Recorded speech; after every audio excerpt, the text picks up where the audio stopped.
Hello students, welcome to Allotrop classes, one step ahead for learning where we help you to achieve your goals. Students, आज की इस video में हम discuss करने वाले हैं कोलोइडल सॉल्यूशन के बारे में, या जिन्हें हम कोलोइड्स भी बोलते हैं. ठीक है, दोनों नेम सेम ही है. कोलोइडल सॉल्यूशन बोलिए आप, कोलोइड्स बोलिए या कोलोइडल सिस्टम, ये सभी कोलोइडल सॉल्यूशन के लिए ही यूज किए जाते हैं सभी वर्ड्स. तो आज हम जो टॉपिक डिस्कस करने वाले हैं, कंप्लीट डिस्कशन होगा हमारा कोलोइडल सॉल्यूशन पर based. Okay, so let's start. Colloidal solution होते क्या है? सबसे पहले आपको मैं ट्रू सॉल्यूशन और सस्पेंशन पढ़ा चुका हूं प्रीवियस लेक्चर्स में. ठीक है, तो हमारे दो सॉल्यूशन है, एक तो ट्रू सॉल्यूशन जिसे हम सॉल्यूशन भी बोलते हैं, और दूसरा हमने पढ़ाया आपको सस्पेंशन. ठीक है, ट्रू सॉल्यूशन के जो पार्टिकल्स होते हैं, सॉल्यूट पार्टिकल्स, उनका साइज जो होता है वो 1 नैनोमीटर से भी छोटा होता है, लेस देन 1 नैनोमीटर. और सस्पेंशन का क्या होता है? Greater than 100 nanometer. अब एक इसका साइज हुआ 1 नैनोमीटर से कम और इसका हुआ 100 नैनोमीटर से ज्यादा. तो इन दोनों के बीच की जो कंडीशन होती है, जो स्टेट होती है, उसे ही हम क्या बोलते हैं? कोलोइडल सॉल्यूशन या कोलोइड्स. ठीक है, तो इसका साइज क्या होगा? इसका साइज होगा 1 नैनोमीटर से 100 नैनोमीटर के बीच में, या ज्यादातर 10 नैनोमीटर से 100 नैनोमीटर के बीच में. ठीक है, तो समझ आया आपको? तीन स्टेट हो गई हमारी, ट्रू सॉल्यूशन और सस्पेंशन. इसके बीच में जो स्टेट होगी वो हमारी होगी क्या? Colloidal solution. ठीक है, तो हम क्या लिख सकते हैं? सॉल्यूशंस, डेफिनेशन क्या बन जाएगी? Solutions in which the size of particles lies between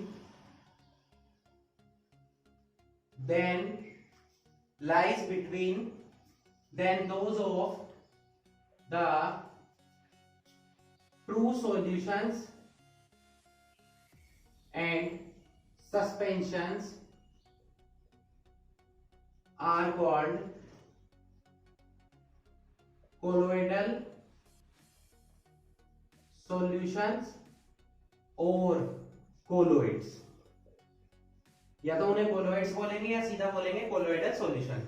वो सॉल्यूशन जिनके पार्टिकल्स का साइज जो है ट्रू सॉल्यूशन और सस्पेंशन के पार्टिकल्स के साइज के बीच में होता है. ठीक है, उन्हें हम क्या बोलते हैं? कोलोइड्स.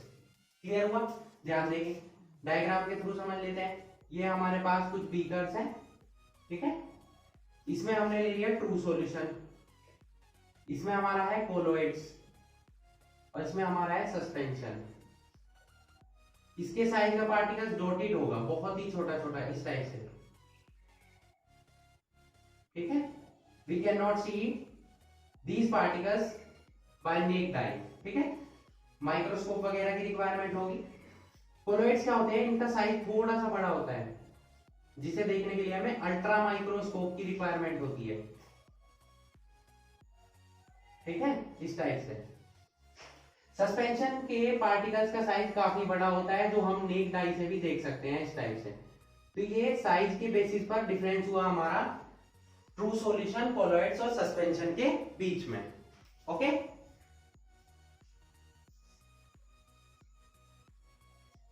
तो ट्रू सॉल्यूशन हमारे कैसे होते थे? होमोजीनियस, पूरी तरीके से मिक्स हो जाते थे.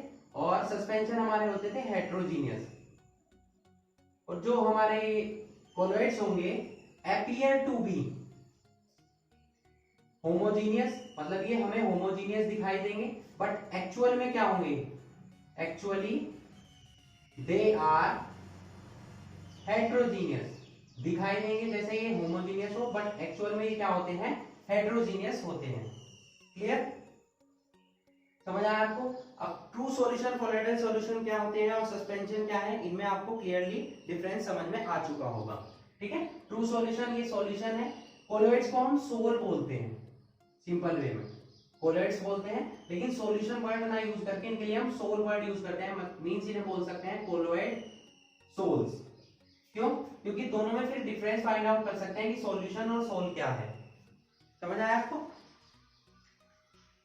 अब ये हमारे जो ट्रू सॉल्यूशन है, ये हमारे वन फेज में प्रेजेंट होते हैं, क्योंकि ये पूरी तरह से मिक्स होते हैं. ये भी टू फेज में, ये दोनों हमारे किस में होते हैं, टू फेज में, ठीक है, दो फेजेस में, क्योंकि हेट्रोजीनियस मिक्सचर है। हेट्रोजीनियस का मतलब क्या हुआ, वो दो फेजेस से मिलकर बना होगा, ठीक है। अब दो फेजेस क्या होती हैं कोलॉइड्स की, अब हम उसके बारे में डिस्कस करेंगे, so please note it, okay.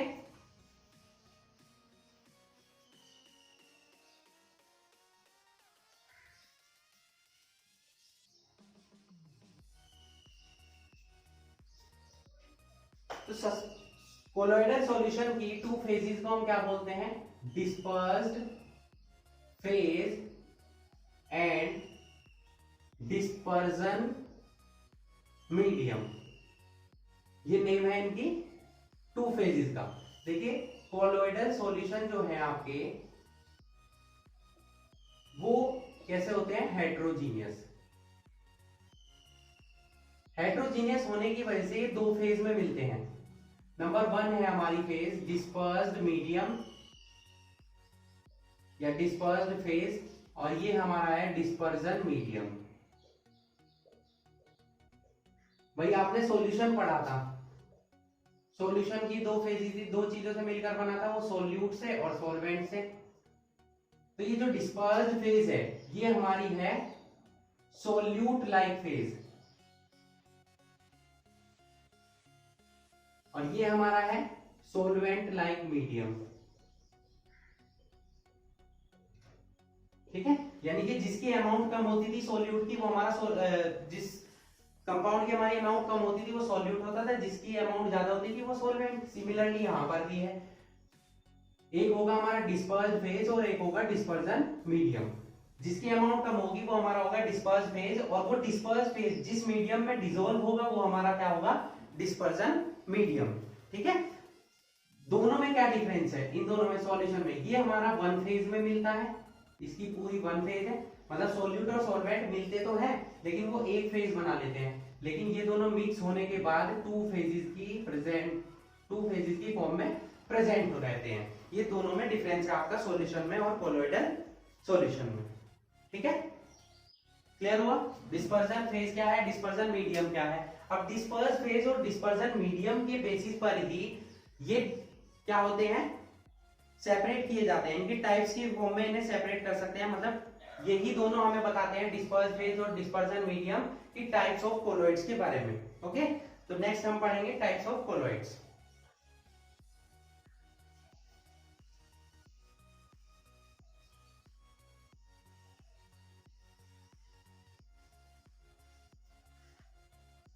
Next heading हुआ हमारा टाइप्स ऑफ कोलॉइड्स।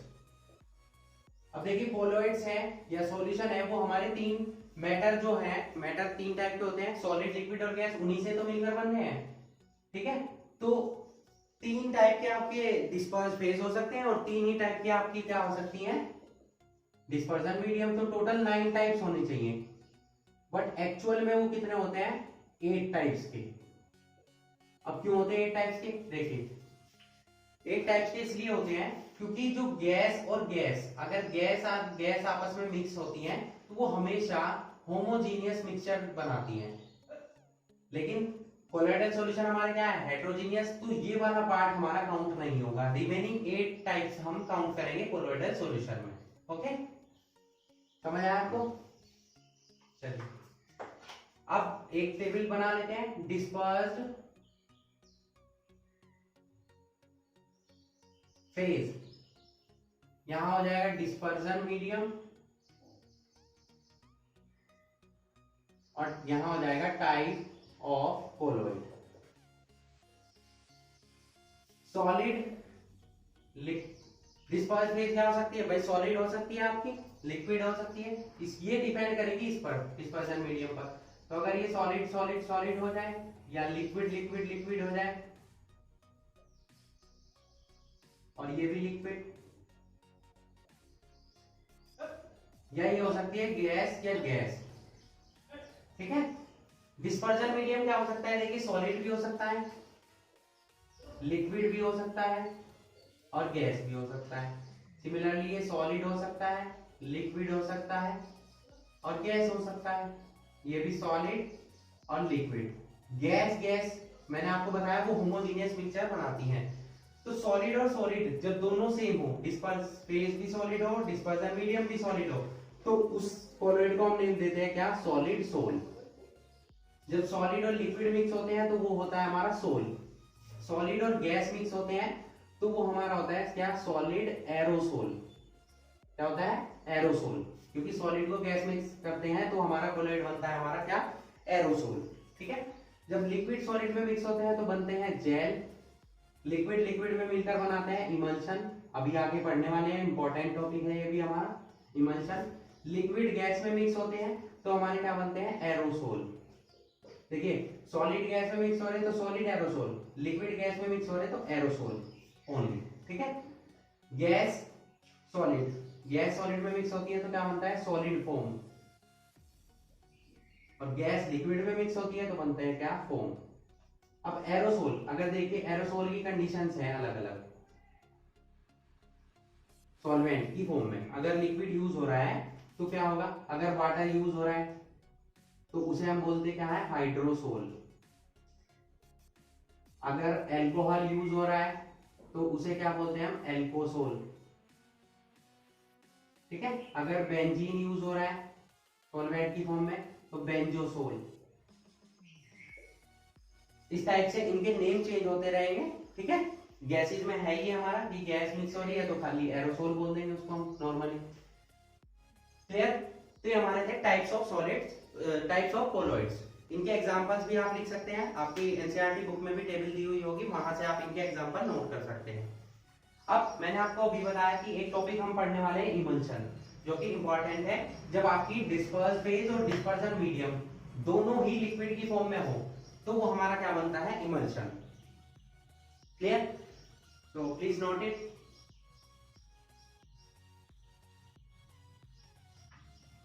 नेक्स्ट चलते हैं हम इमल्शन पर।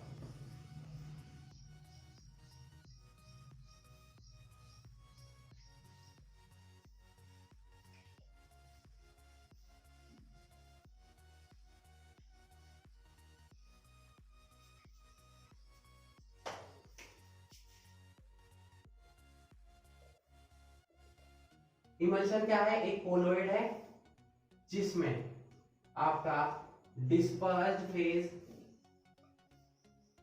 और डिस्पर्जन मीडियम दोनों ही किस फॉर्म में हो? लिक्विड की।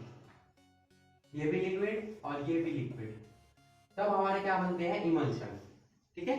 तो वी कैन से दैट दो substances which are mix by liquid disperse phase and liquid dispersion medium, दोनों ही लिक्विड की फॉर्म में हो तो वो हमारा क्या हो जाएगा? इमल्शन। अब ये दो टाइप के होते हैं। ठीक है। दो टाइप के कैसे होंगे? एक तो होते हैं, इनका नेम होता है ऑयल इन वाटर इमल्शन, एक होता है वाटर इन ऑयल इमल्शन। देखिए, वाटर तो हमारा एज ए सॉल्वेंट यूज हो रहा है। अब ये सॉल्यूट डिसोल्व हो रहा है इसमें, मतलब डिस्पर्स फेज डिसोल्व हो रही है या ये इसमें डिसोल्व हो रहा है, उस टाइप पर ही दो बेसिस, उसके बेसिस पर ये दो टाइप के होंगे आपके, oil in water emulsion and water in oil emulsion. Clear? अब जो फर्स्ट होगा ऑयल इन वाटर में क्या है? ये डिस्पर्स्ड फेज होगा और ये डिस्पर्जन मीडियम होगा। यहां क्या होगा? ये डिस्पर्स्ड फेज होगा, ये डिस्पर्जन मीडियम होगा। ठीक है, शॉर्ट में नोट कर दिया है मैंने यहां पर। ऑयल इन वाटर अच्छा एग्जांपल है इसका मिल्क, मिल्क आप यूज करते हैं। ठीक है, मिल्क इसका अच्छा एग्जांपल है। अब देखिए, ये हमेशा डिसॉल्व नहीं होते हैं एक दूसरे में, तो इन्हें डिसॉल्व करने के लिए जो कंपोनेंट्स हम यूज करते हैं उन्हें हम क्या नेम देते हैं? इमल्सिफायर्स। क्या नेम देते हैं? इमल्सिफायर्स। ये कुछ भी हो सकते हैं, गम, सोप्स, प्रोटीन्स एक्सेट्रा। जैसे मिल्क है, मिल्क में एक प्रोटीन प्रेजेंट होता है, कौन सा? लैक्टोल्यूमिन प्रोटीन, जो कि एज अ इमल्सिफायर यूज होता है। क्लियर? तो मिल्क में जो ऑयल और फैट प्रेजेंट होता है उसको वो डिसॉल्व कर देता है वाटर में। कौन? लैक्टोल्यूमिन प्रोटीन, जो कि वर्क करता है इमल्सिफायर की फॉर्म में। तो इमल्शन हमारे दो टाइप के हुए, oil in water emulsion and water in oil emulsion. ये डिपेंड करता है डिस्पर्स फेज पर और डिस्पर्जन मीडियम पर। क्लियर हुआ आपको इमल्शन? नेक्स्ट पढ़ते हैं हम प्रॉपर्टीज ऑफ सॉलिड्स के बारे में। Properties of colloids, sorry solids नहीं, properties of colloids.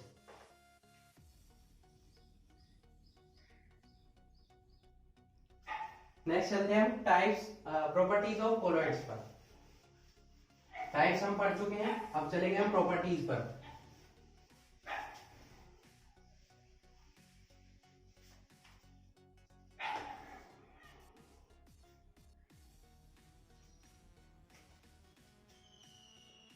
Properties of colloids. Number 1, colloids कैसे होते हैं? Heterogeneous mixtures. जो मैंने आपको बताया कि दो से मिलकर बनते हैं, डिस्पर्जन फेज और डिस्पर्जन मीडियम से। ठीक है, ये फर्स्ट प्रॉपर्टी है। नेक्स्ट प्रॉपर्टी है साइज ऑफ पार्टिकल्स। इनके पार्टिकल्स का साइज मैंने आपको बताया है बिटवीन 1 to 100 नैनोमीटर, यानी कि दोनों के बीच में होता है आपके ट्रू सॉल्यूशन और डिस्पर्स सस्पेंशन। ठीक है, सस्पेंशन और ट्रू सॉल्यूशन के बीच में इनका साइज ऑफ पार्टिकल प्रेजेंट होता है 1 to 100 nanometer. Clear? Next property है फिल्टरेबिलिटी। फिल्टरेबिलिटी मतलब फिल्टर कर सकते हैं क्या आप इन्हें, छान सकते हैं। ठीक है, तो फिल्टर, नॉर्मल फिल्टर पेपर से तो ये फिल्टर हो जाते हैं, फिल्टर पेपर के थ्रू ये फिल्टर हो सकते हैं, लेकिन they can not pass from semi permeable membrane. Semi permeable membrane, semi permeable membrane क्या होती है? सेमी परमिएबल मेम्ब्रेन का मतलब होता है कि ऐसी एक मेम्ब्रेन होती है जो कि सॉल्यूट पार्टिकल्स तो अपने से पास होने देती है। सॉल्यूशन के सॉल्यूट पार्टिकल्स बहुत ही छोटे होते हैं तो वो उन्हें भी पास होने देती है, लेकिन यहाँ पर सॉल्यूट पार्टिकल्स का साइज बड़ा है तो ये सॉल्यूट पार्टिकल्स को पास नहीं होने देगी, केवल सॉल्वेंट पार्टिकल्स को ही पास होने देगी। ठीक है, तो इसे हम बोलते क्या है? Semi permeable membrane. ठीक है, ये सॉल्वेंट पार्टिकल्स को तो मूव होने देती है लेकिन सॉल्यूट पार्टिकल्स को नहीं होने देती है। क्लियर? नेक्स्ट है हमारा विजिबिलिटी। विजिबिलिटी मतलब क्या नेक्ड आई के थ्रू हम इन्हें देख सकते हैं? विजिबल है? No, not visible to naked eye. इन्हें देखने के लिए हमें किसकी रिक्वायरमेंट होगी? अल्ट्रा माइक्रोस्कोप की, जिससे कि हम क्या देख सकते हैं? इन पार्टिकल्स को देख सकते हैं। ठीक है, नेक्स्ट है हमारा पॉइंट स्टेबिलिटी। क्या ये स्टेबल होते हैं? जैसे आपका सॉल्यूशन क्या है? एक स्टेबल होते हैं, कोलोइडल सोल्स भी आपके क्वाइट स्टेबल है, स्टेबल ही होती है। ठीक है, अब नेक्स्ट प्रॉपर्टी, ये 5 प्रॉपर्टी तो जनरल प्रॉपर्टी होगी इनकी। नेक्स्ट प्रॉपर्टी हम देखेंगे जो कि इंपॉर्टेंट प्रॉपर्टी है 6, ब्राउनियन मोशन या ब्राउनियन मूवमेंट। एक साइंटिस्ट थे हमारे रॉबर्ट ब्राउन, उन्होंने सबसे पहले देखा था, उन्होंने देखा कि कोलोइडल पार्टिकल्स को जब देखते हैं तो वो ऐसे मूव करते रहते हैं, इस टाइप से जिगजैग मोशन में, जिगजैग मोशन। ठीक है, तो इसी जिगजैग मोशन या इसी जिगजैग मूवमेंट को हम क्या बोलते हैं? ब्राउनियन मूवमेंट, जो कि कोलोइडल पार्टिकल्स शो करते हैं। ठीक है, क्लियर हुआ? नेक्स्ट प्रॉपर्टी है हमारी टिंडल इफेक्ट। आप इन्हें नोट कर लीजिए पहले, फिर चलते हैं नेक्स्ट प्रॉपर्टी पर। Okay, noted?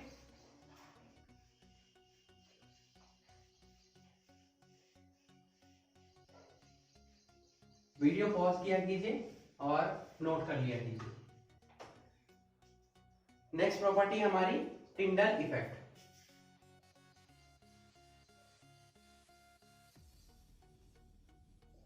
अभी टिंडल इफेक्ट क्या होता है? टिंडल इफेक्ट का मतलब होता है scattering of a beam of light. The scattering of a beam of light by colloidal particles is known as Tyndall effect. Tyndall effect का सबसे सिंपल एग्जांपल आपने देखा होगा, जो रूम्स में विंडो होती है या वेंटिलेटर्स होते हैं, उनमें से जब सनलाइट एंट्री करती है हमारे रूम्स में, तो आपको जो पार्टिकल्स हैं, डस्ट पार्टिकल्स, वो क्लियर दिखाई देते हैं। ठीक है, वो हमारा किसका एग्जांपल है? टिंडल इफेक्ट का। या एक एग्जांपल है, सपोज हमने यहाँ पर एक टॉर्च ले लेते हैं, तो इस टाइप से डायग्राम ड्रॉ कर लीजिएगा, ये हमारी टॉर्च है, इससे लाइट आ रही है हमारी। ठीक है, तो एक बीकर में हमने यहाँ पर रखा है कॉपर सल्फेट का सॉल्यूशन। ठीक है, जो कि हमारा किस कलर का होता है? Blue colour. एक में हमने यहाँ पर रखा हुआ है कोई भी कोलोइडल सॉल्यूशन। तो ये सनलाइट क्या है, यहां से विजिबल नहीं होगी, नहीं दिखाई देगी। यहां से जितने भी पार्टिकल्स होंगे उनका पाथ क्या हो जाएगा? विजिबल। ठीक है, ये पार्टिकल्स नहीं दिखाई देंगे, ये दिखाई दे जाएंगे। तो टिंडल इफेक्ट यही है कि अगर आप सनलाइट या कोई भी other light in colloidal particles पर पड़ती है, तो ये पार्टिकल्स हमें दिखाई देने लग जाते हैं। इसे हम बोलते हैं, इसी इफेक्ट को क्या बोलते हैं? Tyndall effect. एग्जांपल मैंने आपको बता दिया। ठीक है, नॉर्मली वेंटिलेटर्स विंडो वाला एग्जांपल है, या ये एग्जांपल आप नोट कर सकते हैं कॉपर सल्फेट सॉल्यूशन का। ठीक है, नेक्स्ट पॉइंट है हमारा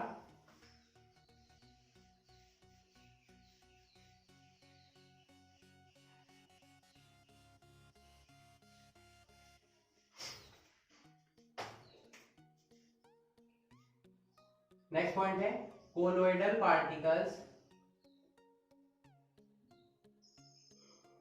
कैरीज चार्ज। जितने भी कोलोइडल पार्टिकल्स हैं वो चार्ज कैरी करते हैं, वेदर इट इज पॉजिटिव और नेगेटिव, कुछ भी हो सकता है। ठीक है, तो जब ये पार्टिकल्स चार्ज को कैरी करते हैं, तो ये डिस्पर्स फेज में आकर मतलब अपने आप को क्या कर देते हैं? सेपरेट हो जाते हैं ये। ठीक है, इस सेपरेशन को ही हम क्या बोलते हैं? कोगुलेशन। ये वर्ड आपको ध्यान रखना है, आगे 12th क्लास में भी आपको इसके बारे में पढ़ना होगा। क्या होता है? कोगुलेशन। तो कोगुलेशन क्या है? एक ऐसी प्रोसेस है जिससे कि जो स्मॉल पार्टिकल्स होते हैं, कोलोइडल पार्टिकल्स, वो चार्ज को लूज कर देते हैं, अपने lose their charges. Colloidal particles जो है अपने चार्ज को लूज कर देंगे, उसके बाद क्या करेंगे? ये दोनों कंबाइन कर लेंगे, दो कोलोइडल पार्टिकल ऐड हो जाएंगे और बिग पार्टिकल का फॉर्मेशन करेंगे।